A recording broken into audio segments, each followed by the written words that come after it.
Olá, irmãos, a paz do Senhor Jesus. Sejam bem-vindos novamente ao canal. Espero que os irmãos estejam desfrutando dos estudos. Hoje vamos dar continuidade ao nosso estudo sobre as festas de Israel e a ligação profética com os tempos, para que a gente possa entender todo o contexto profético e o momento em que as coisas vão acontecer. Amém? No último estudo, nós lemos o texto de Levítico 23 como um resumo das festas, né? E hoje eu vou apresentar para os irmãos alguns mapas mentais. Nós vamos estar entrando em detalhes em cada uma das festas para que possamos alcançar o entendimento completo desse ciclo maravilhoso que Deus projetou das festas. Amém? No primeiro mês de Nissan, nós vemos que acontece o quê? 3 festas. No dia 14, nós temos a festa da Páscoa, né? A gente leu isso em Levítico 23. No dia 15, nós temos a festa dos pães asmos. Ela é festejada por 7 dias, também em Nissan, onde o povo tem que comer o quê? Por 7 dias o povo tem que comer pães asmos, né? Pão sem fermento.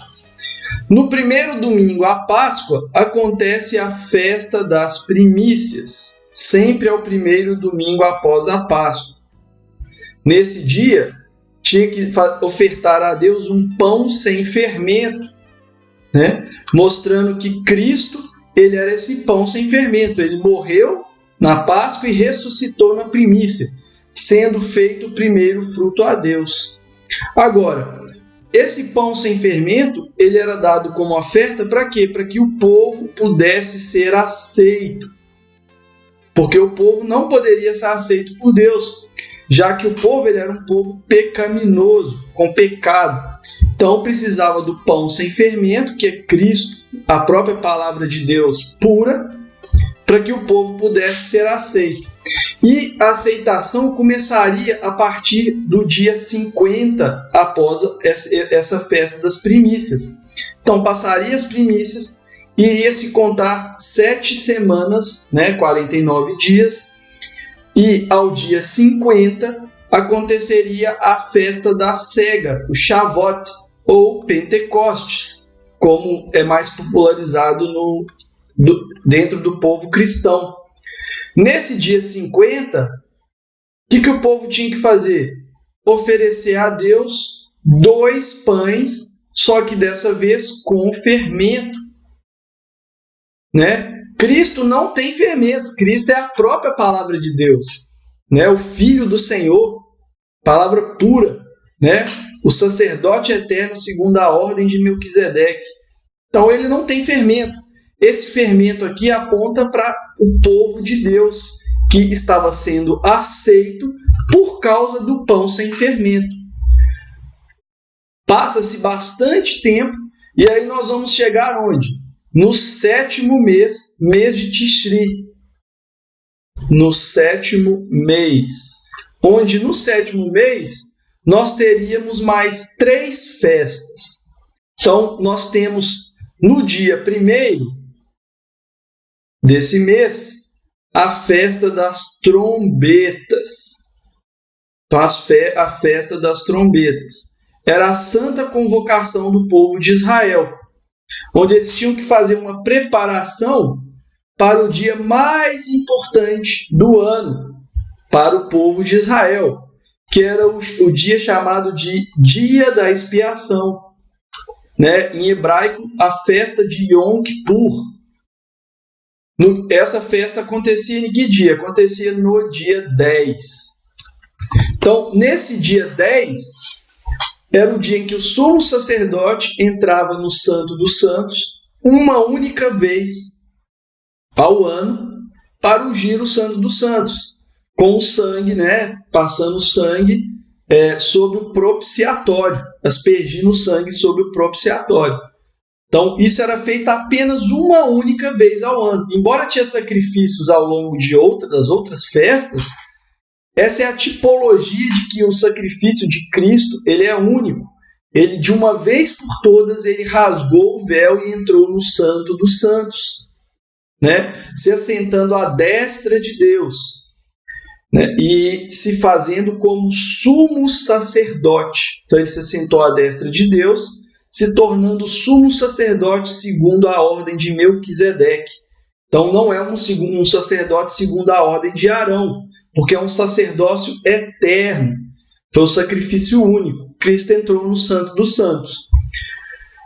Quando o sacerdote terminava de fazer a expiação, então o povo estava o quê? Preparado, né? Os seus pecados haviam sido perdoados e eles poderiam fazer as colheitas. Então acontecia as colheitas.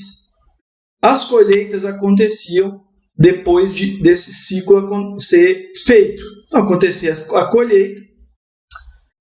E uma vez que acontecia a colheita da uva e do trigo, essa colheita da uva e do trigo é tipológica, porque ela vai apresentar o lagar de Deus, vai apresentar o trigo colhido de Deus e o lagar da ira de Deus. Está em Apocalipse. Nós vemos isso também nos profetas. Quando o povo fazia sua colheita, então o povo entrava na festa chamada de Festa dos Tabernáculos, ou Cabanas, a festa de Sucote. Era o dia em que o povo ficava feliz, agradecia a Deus pelo quê? Pelas colheitas. Então o povo estava agradecendo a Deus pelas colheitas, né, do ano. Então era um dia de muita alegria, onde o povo ele habitava em cabanas com folhas de palmeiras. Então as folhas de palmeiras eram uma representação das festas das cabanas.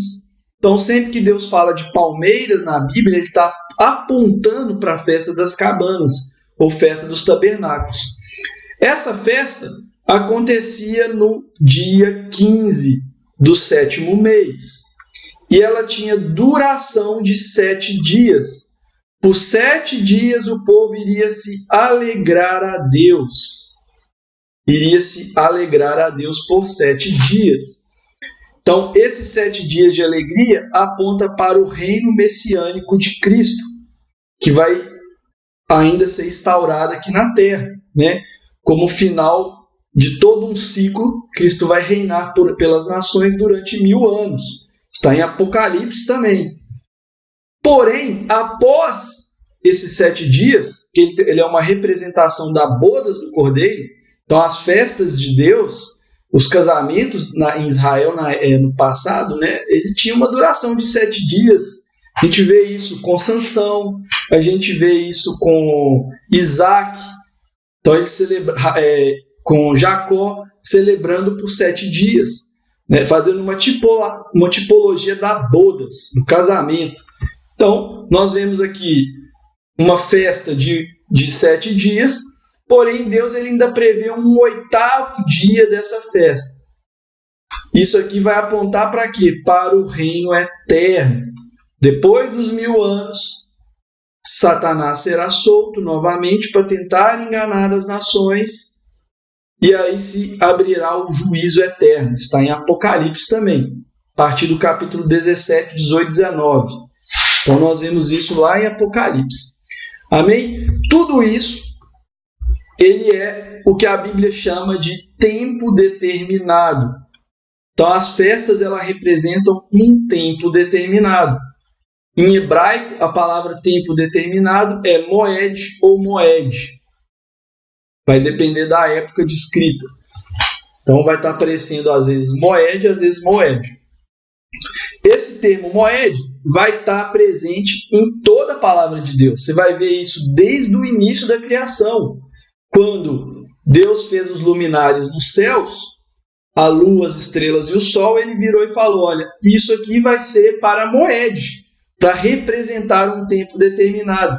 E isso nós também vamos ver aparecendo em Apocalipse. A lua, as estrelas e o sol.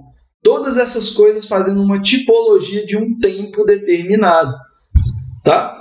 Então, isso aqui é um mapa mental para que os irmãos possam ter na mente todas as 7 festas, né? Para que, com esse mapa na mente, nós tenhamos condição de aprofundar nessas 7 festas. Amém? Quando nós olhamos para esse mapa mental, nós podemos então perceber algumas coisas. De cara, esse mapa mental, ele nos apresenta 2 etapas do processo de vinda do Messias. Então nós temos uma primeira etapa, onde tem cumprimento de 3, 4 festas. A quarta é quando Cristo sobe aos céus, né? Então a primeira vinda, temos 3 festas que são cumpridas quando Cristo executa seu sacrifício.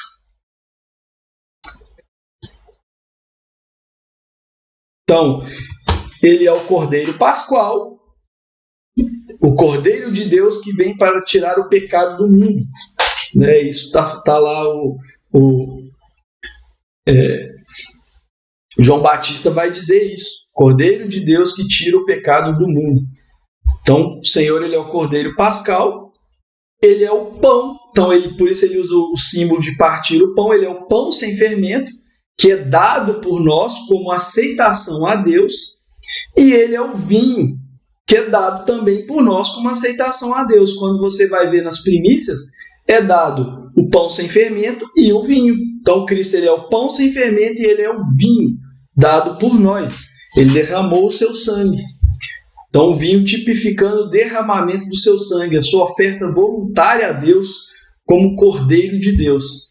Quando Cristo ascende aos céus para se assentar à destra de Deus e dá início à expiação na eternidade, ele faz o quê?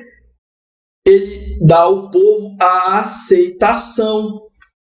Então, por causa de todo esse processo que ele fez, de morrer e ressuscitar e ser elevado ao céu, o povo ele é aceito a Deus. Então, Deus ele faz o quê? Derrama o seu Espírito sobre o povo.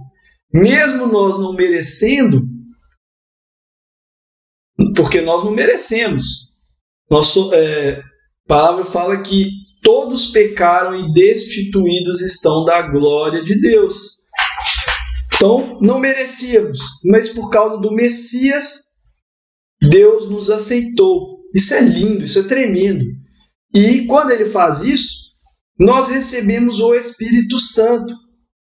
E isso é tremendo, porque quando você olha a tipologia do do sacerdote, você vai ver que sobre o sacerdote é derramado o azeite sobre a cabeça. Só que uma vez que o azeite é derramado sobre a cabeça, ele escorre por todo o corpo. Então você vai ver que nós, sendo uma tipologia do corpo de Cristo, como diz em Oséias, a profecia de Oséias, né? O Cristo cabeça, nós sendo o corpo de Cristo, as 2 casas de Israel, o Cristo, ele é o ungido de Deus, é aquele que recebeu o óleo sobre a sua cabeça. Esse óleo ele é derramado por todo o corpo. Então, nós recebemos esse corpo não por merecimento, mas porque o cabeça deu a si mesmo. Bem? Então, a gente consegue perceber que, durante a primeira vinda de Cristo, nós temos aqui um cumprimento exato de 4 festas. E nós podemos perceber que 3 festas são deixadas para depois, para um tempo muito à frente. Por isso se pula-se vários meses, vai chegar no mês 7. Deus apontando que mais à frente haveria o quê? Uma segunda vinda do Messias. Na primeira vinda, ele seria morto e ressuscitaria, se fazendo a primícia de Deus. Mas na segunda vinda, ele viria para quê? Para instaurar o seu reino, buscar aquele que era seus e instaurar o reino messiânico, dar início ao reino messiânico profetizado nos profetas. Zacarias profetiza isso, Isaías profetiza isso, Oséias profetiza isso, Jeremias profetiza o reino messiânico. Então está presente em todos os profetas um período de paz na terra, onde a palavra de Deus vai reinar. Então esse período de paz na terra ele vai se cumprir na segunda vinda do Messias. Então nós temos aquilo que nós chamamos de trombetas, que aparecem em Apocalipse. O apóstolo Paulo fala sobre isso. Então, as trombetas é um aviso. Então, é a festa do aviso. Olha, preparem-se, porque vocês vão ter que afligir o coração. E depois de afligir o coração, vocês vão festejar a festa das cabanas. Isso é uma tipologia. Então, nós temos aqui as trombetas, que é quando o povo tinha que se preparar, fazer uma santa convocação, se preparar para o dia mais importante, que era o dia da expiação, a festa do Yom Kippur.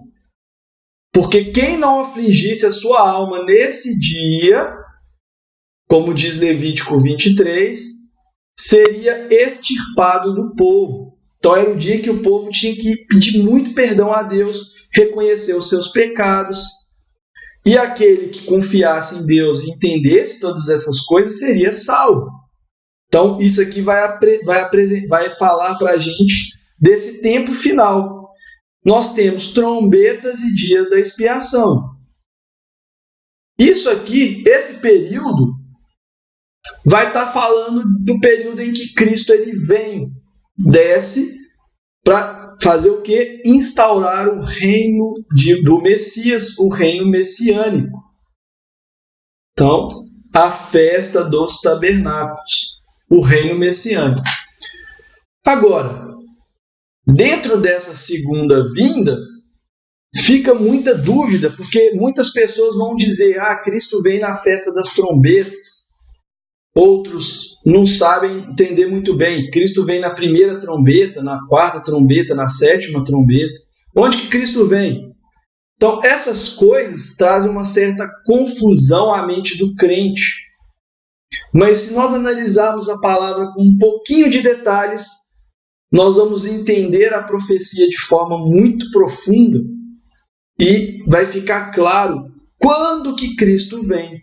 Amém?